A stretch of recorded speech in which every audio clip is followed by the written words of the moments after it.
Hello, maayong gabi, kabunso. Kumusta po ang lahat? And hindi nabasa ang buhok ko. Hindi na kasing basa ng mukha mo. Okay. So guys, napansin nyo ba yung yung post ni Bunso ngayong araw na to? Bumati siya ng good morning ata. May napansin ako doon sa sa huli.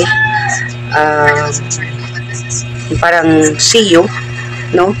See you. So, may naiisip ako guys, baka may paparating na event or yun ba yung sa December na event na sinasabi ni tatay. So, magkikita-kita na naman ng mga kabunso, no? Sa event na yan. And hopefully, maging okay at maka-attend ako ulit sa event na yan. Para masaya, di ba?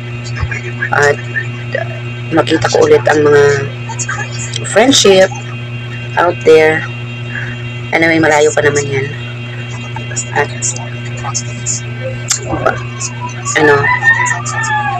baka makaremedyo tayo sa mga buwan na yan. Malapit na ang December, guys. I mean, malapit na ang Vermont. Next week, parang September na, nangangamoy na ang hamon. Sisilip na si Jose Marichan. Kasi mag-Vermont na. Ang bilis ng panahon, di ba? Parang kailan lang. Magde-December na naman, tapos next year na naman, madadagdagan na naman ang edad natin. No? At sige lang, basta buhay pa tayo, humihinga, okay lang yan. Anyway, yun lang ang ko kabunso. Napansin ko lang talaga sa huling ilang words, see you kabunso, parang huling tatlong words doon sa post ni Bunso, no? Na see you, no? So, ayun pa ay nagpapahiwatig na may event na parating, and it could be yung dadating na December sa birthday niya or another event before December. So, napakasaya. Anyways, yun lang. Happy Sunday, everyone. Sana ligtas kayong lahat. At mag-ingat tayo kasi para ngayon papasok yung bagyong letter I. Nakalimutan ko ang pangalan. So, yun lang. Yun lang naman guys, wala naman pa akong update sa aking bakit ko i-update ang sarili ko at anong paki nyo, diba? I'm just feeling relaxed right now kasi nga wala nang trabaho, wala nang chores na gagawin kasi tapos na ako kanina maglaba, tapos na ako kanina hugas ng plato, and so on and so forth. So, pahinga, tapos mamurikat na po. No? Inanaraman na nga itong kinabuhi. Murikat, so, para doon na tayo mapupo sa in the future. No? Murikat.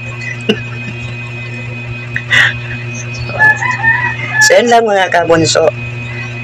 Guys, by the way,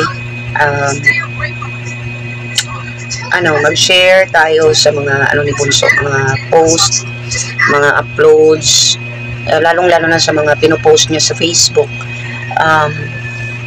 Dagdag din yan sa kanyang revenues. Kasi nga ngayon, kapag magpo-post ka lang ng picture, meron na tayong revenues dyan. So, i-share natin kahit anong i-post ni Bunso dyan sa kanyang page, i-share natin sa ating wall para may ibang makakita, no? So, yan lang ang gawin natin guys, magtulungan po tayo at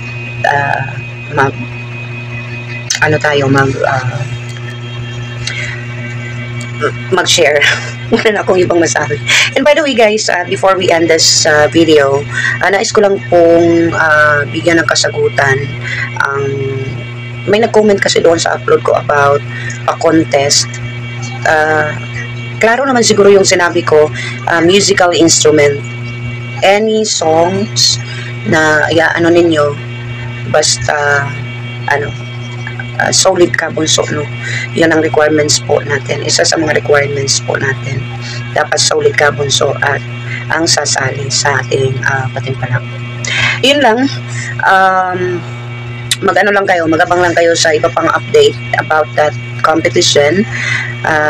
Kasi so far ngayon wala pa akong ibang update galing kay Ma'am Melia. Siya naman po yung magpapapremyo, hindi naman po ako. So kung may go signal na, mag-update tayo regarding that. Okay? So, basta yung prices, okay na yun. Yun yung sinabi ni Ma'am Emelia. But I don't know if meron pang changes. Ang first price is 10,000 pesos, the second price is 8, and the third price is 5,000 pesos. And we have 2 consolation prizes worth of 1,500 each. So, 5 lang po ang kukunin natin na makakasali sa ating grand finals. Pipili lang tayo ng 5. Kung meron mang sobra, as is, 5 lang talaga ang pipiliin natin, guys. Hindi na sobra kasi nakakaawa naman si Ma'am Emelia. No? That's all for today, mga couple. So, happy Sunday, everyone. Maraming salamat po sa panonood sa aking upload. This is your Inday. God bless everyone. Bye!